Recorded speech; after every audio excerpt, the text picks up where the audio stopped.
New year celebrations వేళ L&T సంస్థ good news చెప్పింది. నూతన సంవత్సర వేడుకల నేపథ్యంలో ప్రయాణికుల సౌకర్యార్థం ప్రయాణ వేళల్లో ఎల్ఎన్టీ మెట్రో రైల్ మార్పులు చేసింది. ఇవాళ అర్ధరాత్రి 12:30 వరకు కూడా మెట్రో రైల్ సర్వీసులను పొడిగిస్తూ నిర్ణయం తీసుకుంది.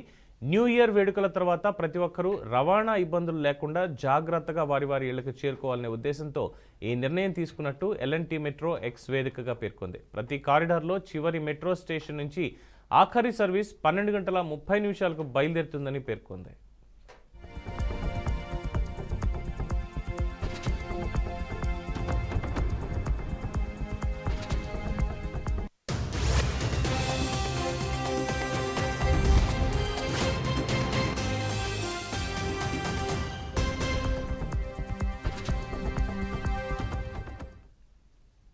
మెట్రో ప్రయాణికులకి గుడ్ న్యూస్ చెప్పినటువంటి ఎల్ఎన్టీ సంస్థ న్యూ ఇయర్ రోజున న్యూ ఇయర్ వేడుకల సంబంధించి ఇంటికి వెళ్ళేటువంటి ప్రయాణికులకి అర్ధరాత్రి 12:30 వరకు వాళ్ళ సర్వీసులు ఎక్స్టెండ్ చేస్తున్నట్టుగా సమాచారం అందించారు. అలాగే అర్ధరాత్రి దాటిన తర్వాత 12:15 ప్రారంభమై ప్రతి స్టేషన్లో 12:30 వరకు ఈ స్పెషల్ రైల్స్ అందుబాటులో ఉంటాయి. అలాగే 1 గంట వరకు చివరి స్టేషన్కి ట్రైన్ అనేది అక్కడికి చేరుకుంటుందని చెప్తున్నారు. అలాగే అనేక సూచనలు చేశారు. మద్యం సేవించి ఎవరైనా మెట్రోలో అసభ్యంగా ప్రవర్తిస్తే కఠినమైనటువంటి చర్యలు తీసుకుంటామని మెట్రో అధికారులు స్పష్టం చేశారు.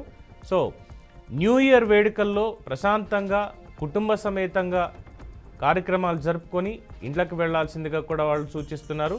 ఎటువంటి అవాంఛనీయ అసభ్యకర సంఘటనలు జరగకుండా తగిన చర్యలు తీసుకోవడం జరిగిందని, ఒకవేళ అటువంటి సంఘటన ఏదైనా జరిగితే మాత్రం కఠినమైన చర్యలకి వెనుకాడబోవని మెట్రో వర్గాల హెచ్చరికలు కూడా జారీ చేశారు.